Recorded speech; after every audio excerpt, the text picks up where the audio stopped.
Si vous pouvez. Si je peux.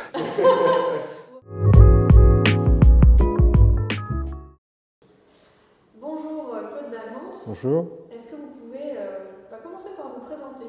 Donc moi je suis psychologue en libéral et je suis chercheur notamment à l'université de Lorraine depuis un certain nombre d'années. Et ça fait très longtemps que je fais de la recherche dans la psychologie au sens global et également dans le domaine des phénomènes exceptionnels. Pourquoi est-ce que vous êtes là au Festival des Anomalies 2025? Alors, moi, je travaille beaucoup avec Renaud Évrard, donc je fais partie un petit peu de cette association qui a mis tout ça en place. Comme je travaille dans le domaine, comme j'ai pas mal de publications dans le domaine, on m'a permis de venir et puis de parler d'un certain nombre de choses.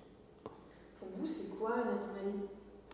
Une anomalie, c'est quelque chose qu'on ne sait pas expliquer aujourd'hui, quelque chose que la science ne peut pas expliquer, d'où le terme anomalie. Quelles sont les anomalies sur lesquelles vous travaillez?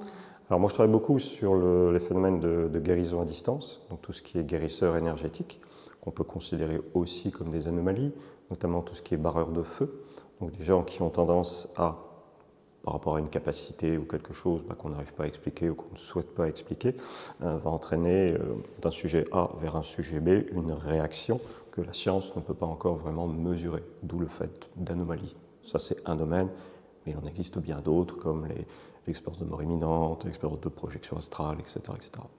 Et alors justement, est-ce que vous pouvez un petit peu plus définir ce que c'est que des guérisseurs et des barreurs de feu? J'imagine qu'il y a quand même des distinctions. Alors oui, on peut toujours imaginer plein de distinctions entre les choses.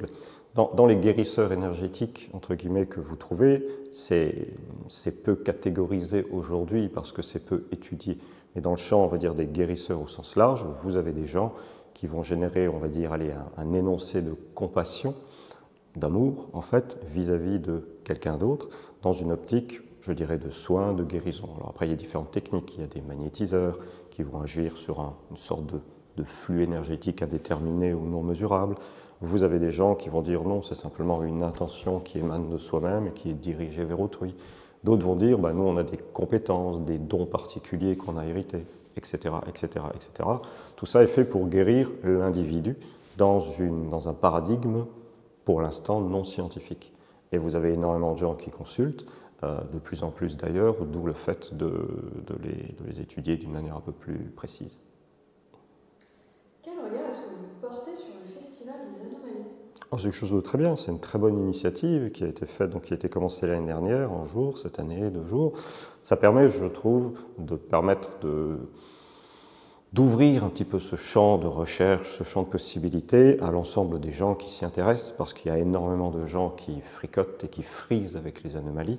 Dans toutes les familles, vous trouvez toujours quelque chose d'un petit peu étrange, qui n'est pas nécessairement une anomalie, mais qui va stimuler l'intérêt des gens pour, on va dire le paranormal au sens global du terme, qui a toujours fait partie de notre culture, qui fait partie de toutes les cultures de notre planète, tout simplement.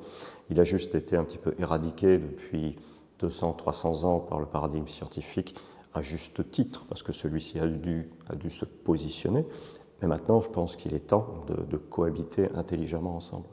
Donc le Festival des Anomalies permet aujourd'hui d'ouvrir ce champ de recherche, montrer qu'il existe un certain nombre de choses, développer une démarche scientifique comme on tente de le faire, à l'ensemble des gens, et puis après chacun se fait son idée sur la chose. Et alors en parlant d'idées sur la chose, est-ce que vous auriez des recommandations, une en particulier? Alors de contenu, l'ouvrage qu'on va sortir avec Renaud Évrard, moi-même et puis Paul-Louis Rabeyron, qui a un traité de parapsychologie scientifique, qui est le premier en fait qui regroupe une quinzaine de chercheurs qui sont un peu des spécialistes dans ce domaine. Là, il y aura vraiment 600 pages d'informations très pertinentes sur ce sujet. Après, il existe énormément d'auteurs, comme Dean Radin, pour ne pas le citer, il y en a d'autres. Il y a énormément d'auteurs aux États-Unis, il y en a en France aussi, qui touchent un petit peu tous ces domaines.